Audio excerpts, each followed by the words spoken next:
तो नमस्कार दोस्तों, मैं राहुल वानकर स्वागत करता हूं आप सभी का हमारे YouTube चैनल अली बाबा में। आज दोस्तों सीखेंगे विंड एनर्जी के बारे में कि विंड एनर्जी एक्चुअल में क्या होता है। तो सबसे पहले हमें विंड के बारे में जो है वो समझना होगा। अगर मैं आपसे कहता हूं कि what is mean by wind यानी क्या होता है तो आप क्या कहेंगे? तो बहुत सारे स्टूडेंट जो है वो कहेंगे कि विंड यानी होती है एयर, पर विंड यानी दोस्तों एयर नहीं होती। तो विंड यानी क्या होती है? द हॉरिजॉन्टल, थोड़ी हैंडराइटिंग समझ लेना, हॉरिजॉन्टल मोशन ऑफ एयर। तो horizontal motion of air due to the pressure difference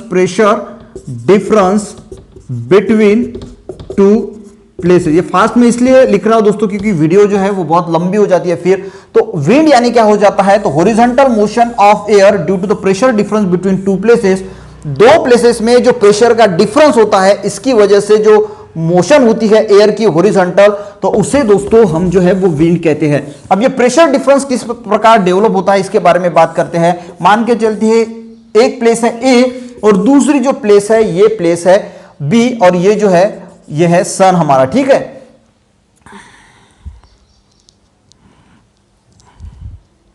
ठीक है, तो ये दोस्तों क्या होता है, यहां पे जो सन की रेडिएशन जो है वो इस जो है ये जो लैंड है इस लैंड पे जो है वो आ रही है, ठीक है। और ये एक लैंड है जिसपे सन की रेडिएशन कम आ रही है या फिर नहीं आ रही है। तो ये जो लैंड है यहां पे सन की रेडिएशन जो है वो पहुंच रही है। अब यहां की जो एयर होगी due to this sun's radiation ये होगी वार्म, ठीक है। ये जो है वो वार्म होगी एयर। अब यहां की एयर वार्म होगी तो हमें पता है कि जब एयर वार्म होती है तो ऊपर के साइड में जो है वो लिफ्ट होती है, तो स्काई की तरफ जो है वो जाना शुरू करेगी। तो ये एयर जो है वो ऊपर की तरफ जाना शुरू होगी। तो यहां पे लो प्रेशर जोन जो है, लो प्रेशर जोन जो है वो डेवलप हो जाएगा due to this warm air, क्योंकि सन की रेडिएशन आएगी, यहां की जो एरिया है वो हीट होगी, एयर हीट होगी, वार्म होगी।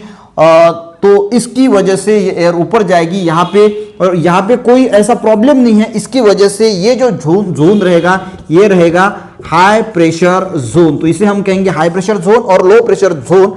तो यहां पे क्या होगा दोस्तों, जो एयर है वो हॉरिजॉन्टल डायरेक्शन में मूव करेंगी।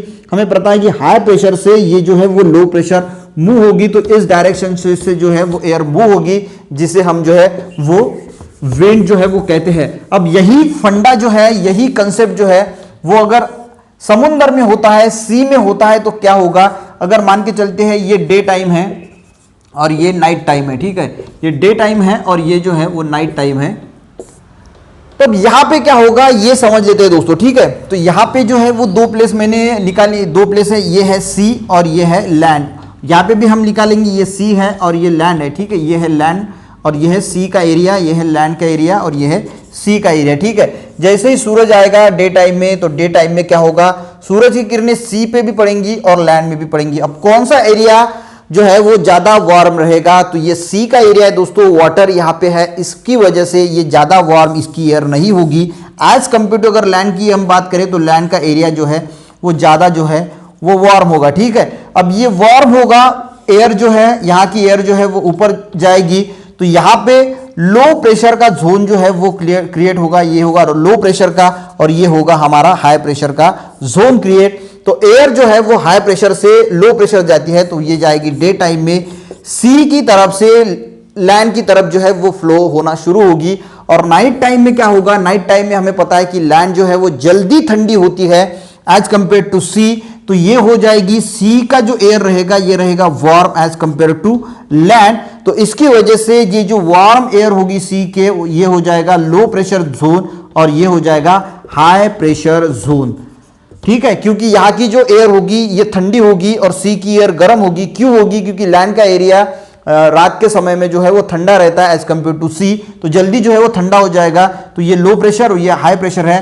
तो नाइट टाइम में जो है वो लैंड की तरफ से सी की तरफ जो एयर का मोशन होगा जिसे हम जो है वो विंड कहेंगे, और डे टाइम में सी की तरफ से लैंड की तरफ जो है वो एयर फ्लो होगी। तो ये हो गया एयर की एयर। जो विंड है वो डेवलप किस प्रकार से होती है? तो इस प्रकार से दोस्तों जो विंड है वो डेवलप होती है, और इससे जो विंड से हम एनर्जी कैप्चर करते हैं उस एनर्जी को हम कहते हैं विंड एनर्जी, ठीक है। अब यहां पे हमने ये तो बात पता कर ली कि विंड एनर्जी जो है विंड की वजह से जो है वो एनर्जी हम कैप्चर करते हैं। तो यहाँ पे हमें पता है कि अगर हमें इलेक्ट्रिसिटी में कन्वर्शन अगर करना है किसी एनर्जी का, तो टरबाइन जो है वो हमें रोटेट करना होता है। आप कोई भी एनर्जी जो है जब हम लेते हैं, तो यहाँ पे जो विंड एनर्जी की जो मेन दो टाइप्स है, एक टाइप्स है दोस्तों ऑफशोर विंड एनर्जी यानी ऑफशोर, और एक होता है ऑनशोर। तो विंड मिल जो होती है यानी विंड टरबाइन जो होते हैं, वो अगर किसी वाटर बॉडी में, ये अगर कोई वाटर बॉडी है यानी समुद्र है, उसमें अगर इंस्टॉल किए हुए हैं ये जो विंड मिल्स है, ये अगर समुद्र के अंदर में अगर किसी वाटर बॉडी में अगर इंस्टॉल किए हैं तो उसे हम कहेंगे दोस्तों ऑफशोर, और किसी लैंड पे अगर इंस्टॉल किए हैं तो हम उसे कहेंगे ऑनशोर। तो ये विंड एनर्जी के दो टाइप्स है। अगर समुद्र के बीच में हवा बहुत अच्छी मिलती है तो ये यहाँ पे बहुत अच्छा जो है वो वर्क करता है, तो हमें जो ज्यादा इलेक्ट्रिसिटी जो है वो हम प्रोडक्शन कर सकते हैं। तो ये हमने देखे दोस्तों विंड एनर्जी के दो टाइप्स। अब जो यहाँ पे हम टरबाइंस यूज करते हैं, तो वो इसके जो दो टाइप्स है, विंड मिल्स जो हम यूज करते हैं इसके दो टाइप्स है। तो एक होती है दोस्तों हॉरिजॉन्टल एक्सिस विंड टरबाइन, तो फोटोग्राफ जो है वो भी आपको वहां पे देखने में मिलेंगे। और एक होता है दोस्तों वर्टिकल एक्सिस विंड टरबाइन, ठीक है। तो एक क्या हो गया, एक हो गया दोस्तों हॉरिजॉन्टल एक्सिस, जो हम जनरली देखते हैं कि इस तरह की जो है यहाँ पे टावर होता है और इस तरह पे जो है वो यहाँ पे ब्लेड्स होते हैं और जो रोटेट होते हैं, हमें पता है। तो वर्टिकल जो होती है, अब बात करेंगे हम वर्टिकल एक्सिस। वर्टिकल एक्सिस ये हो गया वर्टिकल यानी खड़ा हुआ, और ये जो है यहाँ पे जो है ये वर्टिकल एक्सिस जो विंड्स के ब्लेड्स होते हैं, ये इस पोजीशन पे, इस वर्टिकल सेंटर की जो है वो सेंटर पे से घूमते हैं, इसीलिए हम वर्टिकल एक्सिस कहते हैं। और हॉरिजॉन्टल की अगर बात करूं तो ये अगर टावर है तो इस पे जो है वो इस प्रकार से जो है वो ब्लेड होते हैं और वो इस डायरेक्शन में जो है वो घूमते हैं, तो वो हो गई हॉरिजॉन्टल एक्सिस, यानी ये जो है वो हमारी हॉरिजॉन्टल एक्सिस है। और वर्टिकल एक्सिस के जो फोटोग्राफ्स जो आपको देखने को मिलेंगे, तो इस प्रकार के जो ब्लेड्स होते हैं, तो इस सेंटर पे जो है इस वर्टिकल डायरेक्शन पे घूमते हैं, जिसे हम वर्टिकल एक्सिस विंड टरबाइंस कहते हैं। अब हॉरिजॉन्टल में जो है वो जो ब्लेड यूज किए जाते हैं, वो सिंगल ब्लेड वाला भी जो है वो मिल्स हो सकती है, 2 ब्लेड वाला, 3 ब्लेड वाला, या मल्टी ब्लेड वाला भी हो सकता है, जिसमें 1520 जो है वो हम ब्लेड जो है वो यूज करते हैं। अब लास्ट में दोस्तों इसके जो है वो कंपोनेंट के बारे में देख लेते हैं। तो यहाँ पे एक बहुत इंटरेस्टिंग बात जो है, वीडियो देखना कंटिन्यू, तो आपको एक इंटरेस्टिंग बात जो है वो देखने को मिलेंगी। यहाँ पे रहती है एक शाफ्ट दोस्तों, तो ये जो शाफ्ट है ये जब रोटेट होती है, तो ये जब रोटेट होंगी, ये यहाँ पे जो है वो ब्लेड्स लगाए हैं, ठीक है। मान के चलते हैं मैंने हॉरिजॉन्टल का निकाला है, तो ये ब्लेड्स है, और मेरी डायग्राम कुछ अच्छी नहीं होती, पर आप जो है वो कंसेप्ट को समझने की कोशिश जरूर करना। तो यहाँ पे एक टावर है, यहाँ पे हमने ये जो है वो पूरा स्ट्रक्चर निकाला है, यहाँ पे एक जो हब होता है, ठीक है। आगे तो ये ब्लेड जब दोस्तों रोटेट होते हैं, ये जब रोटेट होते हैं, तो यहाँ पे जो कंपोनेंट की अगर मैं बात करूं, तो यहाँ पे होता है गियर बॉक्स। तो यहाँ पे ये हमें समझना बहुत जरूरी है गियर बॉक्स के बारे में। तो ये गियर बॉक्स जो है वो यहाँ पे जो बड़ा होता है, जिससे ये जो ब्लेड्स होते हैं वो कनेक्ट होते हैं, और ये जो शाफ्ट होती है ये कनेक्ट होती है, ये एक छोटा गियर बॉक्स होता है, उससे कनेक्ट जो है वो शाफ्ट होती है। अब होता क्या है दोस्तों, जब ये वाले ब्लेड्स इसे कनेक्ट है, ठीक है, तो ये जब घूमेगा, एक चक्कर लगाएगा, पूरा ब्लेड ऐसा पूरा एक चक्कर लगाएगा, तो ये गियर जो है वो एक बार रोटेट होगा, ठीक है। अगर ये डायरेक्ट शाफ्ट इसी से कनेक्ट होती तो ये जब एक बार रोटेट होगा तभी ये शाफ्ट जो है वो एक बार रोटेट होती, पर ये छोटे एक गियर बॉक्स से लगाई होती है। अब मान के चलो दोस्तों कि ये जो है ये पूरा एक चक्कर जब लगाएगा, तो इसका वॉल्यूम जो है वो यानी एरिया कम है, तो ये जब पूरा एक चक्कर लगाएगा तो उस टाइम ये जो छोटा गियर बॉक्स है ये अपने 3 या 4 राउंड जो है वो कंप्लीट करेगा।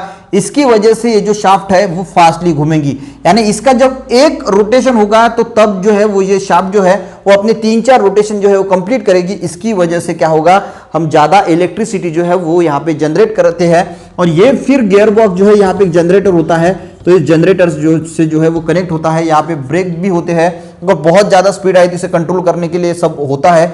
तो ये कुछ कंपोनेंट है, तो कंपोनेंट गियर बॉक्स है, ये ब्लेड है, ये हब है, ये ब्रेक है, ये जनरेटर है। बाकी की पूरी डायग्राम मैं दिखा दूंगा जिसमें आपको पूरे कंपोनेंट जो है वो उसमें दिखाई देंगे। तो गियर बॉक्स जो है वो सबसे मेन कंपोनेंट यहाँ पे है। यहाँ पे जो सिस्टम होती है, जो मैंने बताया कि एक राउंड में जो है वो छोटा, ये किस प्रकार ज़्यादा जो है हम इसकी इफिशिएंसी जो है वो बढ़ा सकते हैं और ज़्यादा इलेक्ट्रिसिटी जो है वो जनरेट जो है वो कर सकते हैं दोस्तों। तो ये कुछ बातें थी दोस्तों विंड एनर्जी के बारे में डिसएडवांटेजेस और एडवांटेजेस मैं डिस्क्रिप्शन में देने की कोशिश करूंगा।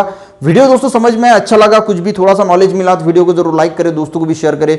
और दोस्तों अगर आप साइंस के स्टूडेंट हो तो चैनल को जरूर सब्सक्राइब करें। वीडियो देखने के लिए दोस्तों थैंक यू वेरी मच।